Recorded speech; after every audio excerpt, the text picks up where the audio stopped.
Hello dear students, आपका welcome करता हूं आपके अपने YouTube channel maths by Maninder Dhull में। इस वीडियो में हम डिस्कस करेंगे कि किस चैप्टर में से क्या क्या इम्पोर्टेंट रहेगा, किस प्रकार की रणनीति अपना करके आप एग्ज़ाम के अंदर ज़्यादा अंक प्राप्त कर सकते हैं। उसके साथ साथ इससे पहले हमने एक वीडियो और बनाई थी जिसमें हमने डिस्कस किया था कि किस चैप्टर में से कितने अंक के क्वेश्चन आएंगे। तो उस वीडियो का लिंक मैं डिस्क्रिप्शन में डाल दूंगा, वहाँ से उस वीडियो को आप देख सकते हैं। तो स्टूडेंट्स चलिए स्टार्ट करते हैं। आप एग्ज़ाम की प्रिपरेशन किस रणनीति से करेंगे उसकी बात करते हैं। सबसे पहले तो जो बात आपने ध्यान में रखनी है वो ये है कि आपको जितने भी क्वेश्चंस इंपॉर्टेंट यहाँ पर बताए जा रहे हैं सभी को आपने हाथ से करके देखना है। कभी भी ऐसा नहीं करना है कि आपने जो पहले नोटबुक बनाई हुई है या जो आपके पास नोट्स हैं या कोई भी हेल्प बुक की सहायता से कि आप सिर्फ आंखों में ही सम्स को सोल्व करने का प्रयास करें या उनको देख लें कि हाँ ये मेरे को आता है ये नहीं आता है। नहीं, सभी क्वेश्चंस को आपने हाथ से निकालने के देखना है। उसके साथ दूसरी जो बात आपने ध्यान में रखनी है वो ये है कि आपकी मैथमेटिक्स की बुक में जितने भी आपके पास ऑब्जेक्टिव टाइप क्वेश्चन आपको देखने को मिलते हैं, जितने भी ट्रू फॉल्स वाले क्वेश्चंस हैं, जितने भी फिलिंग इन दी ब्लैंक्स हैं, तो सभी को आपने अच्छी प्रकार से करना है, क्योंकि अब की बार इनकी भी वेटेज मार्क्स के हिसाब से ज़्यादा है। तो ऐसे क्वेश्चंस को किसी भी बच्चे ने नहीं छोड़ना है। अब हम देखते हैं कि किस चैप्टर में से कितने नंबर का आएगा और कौन कौन से सम्स हमारे लिए इम्पोर्टेंट रहने वाले हैं। पहले चैप्टर की बात करते हैं जिसका नाम है वास्तविक संख्याएं, रियल नंबर्स। इस चैप्टर में आपके पास 4 क्वेश्चंस आएंगे जो कि सभी के सभी ऑब्जेक्टिव टाइप रहेंगे, मतलब 1 मार्क्स के रहेंगे।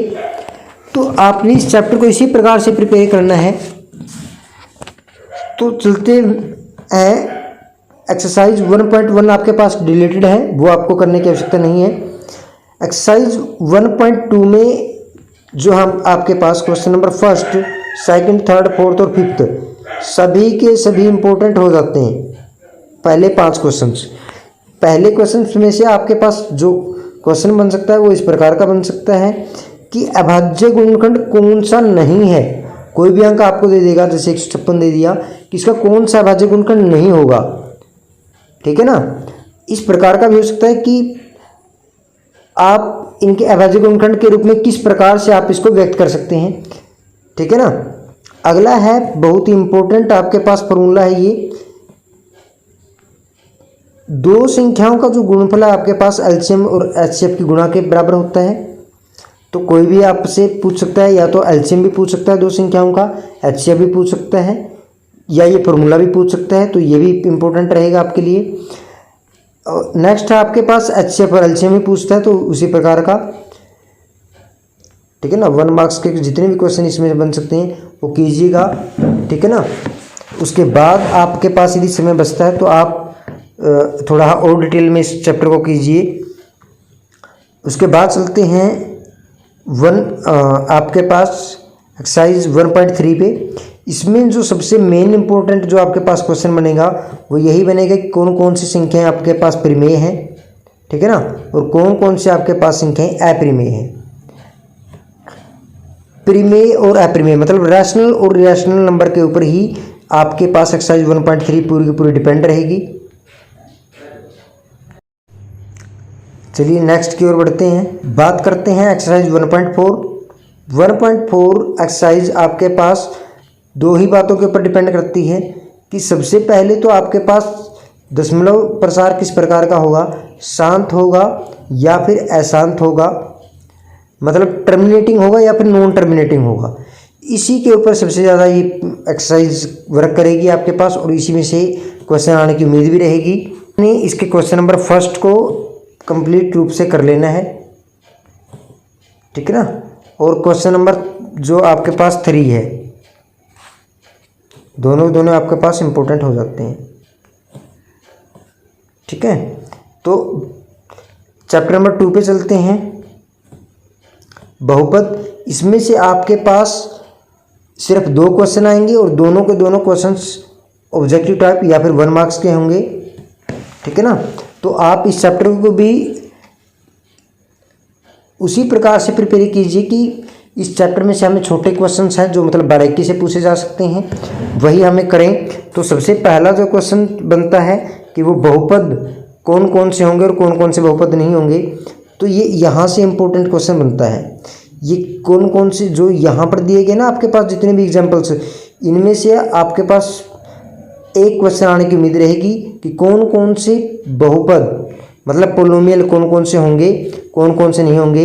रैखिक बहुपद किसे कहते हैं, मतलब लीनियर पोलिनोमियल्स किसे कहते हैं। द्विघात बहुपद क्वाड्रेटिक पोलिनोमियल किसको कहते हैं। इसी प्रकार से त्रिघाती बहुपद क्यूबिक पोलिनोमियल किसको कहते हैं, ठीक है ना। ये सभी आपके लिए इंपॉर्टेंट हो जाते हैं। एक्सरसाइज 2.1 की बात करते हैं। 2.1 में आपके पास शून्यकों की बात होती है कि किस के कितने शून्यक होंगे। जो एक्स एक्सिस को जितनी जगह पर टच करेगा या कट करेगा उसके उतने ही शून्यक हो जाते हैं। अगली जो एक्सरसाइज है हमारे पास 2.2, इसमें आपके पास शून्यकों का योग, शून्यकों का गुणनफल, sum of zeros and product of zeros इसी के ऊपर डिपेंड करती है, या फिर शून्यकों की संख्या कितनी होगी, जिसकी जितनी पावर होती है उसके उतने ही शून्यक होते हैं। और इसके साथ साथ जो क्वेश्चन नंबर फर्स्ट है देखिए एक्सरसाइज 2.2 में, sum of zeros and product of zeros, शून्यकों का योग और शून्यकों के गुणनफल के बारे में आपको पता होना चाहिए। उसके साथ साथ जिस भी पोलिनोमियल की, जिस भी बहुपद की जितनी पावर होती है उसके इतने ही शून्यक होते हैं, उसके उतने ही जीरोज होते हैं। ये बात आपको ध्यान में रखनी है।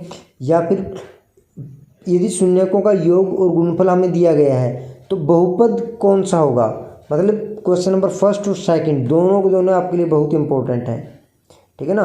उससे पहले हमने डिस्कस किया था कि बहुपद क्या होते हैं, ठीक है ना। बहुपदों के जो एग्जाम्पल है वो आपको कर लेने हैं, रैखिक, द्विघाती, त्रिघाती, ठीक है ना। इससे इन सभी को आपने कर लेना है। इस चैप्टर में से सिर्फ 2 ही मार्क्स का आएगा। चैप्टर नंबर 3, 2 चर वाले रैखिक युग्म। चैप्टर नंबर 3, 2 चर वाले रैखिक समीकरण युग्म, ठीक है ना, लीनियर इक्वेशंस। ये वाला चैप्टर आपके लिए बहुत ज़्यादा इंपॉर्टेंट है।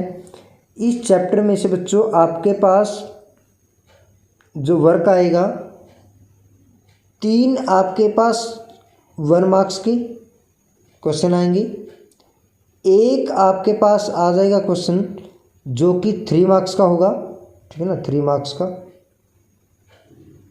ये 1 मार्क्स के आ जाएंगे, ठीक है ना। और एक आपके पास लॉन्ग आंसर टाइप, मतलब एक क्वेश्चन आपके पास आ जाएगा जिसकी जो 5 मार्क्स का आपके पास आएगा।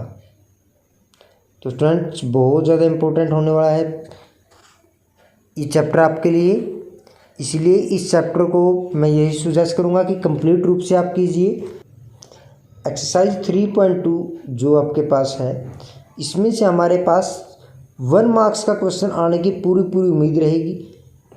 उम्मीद नहीं, ये श्योरिटी है कि आपके पास इस एक्सरसाइज में से जो 1 मार्क्स का क्वेश्चन है इस टेबल में से ज़रूर आ जाएगा, ठीक है ना। तो इस टेबल को आपने अच्छी प्रकार से करना है। की बात करते हैं द्विघात समीकरण, क्वाड्रेटिक इक्वेशन।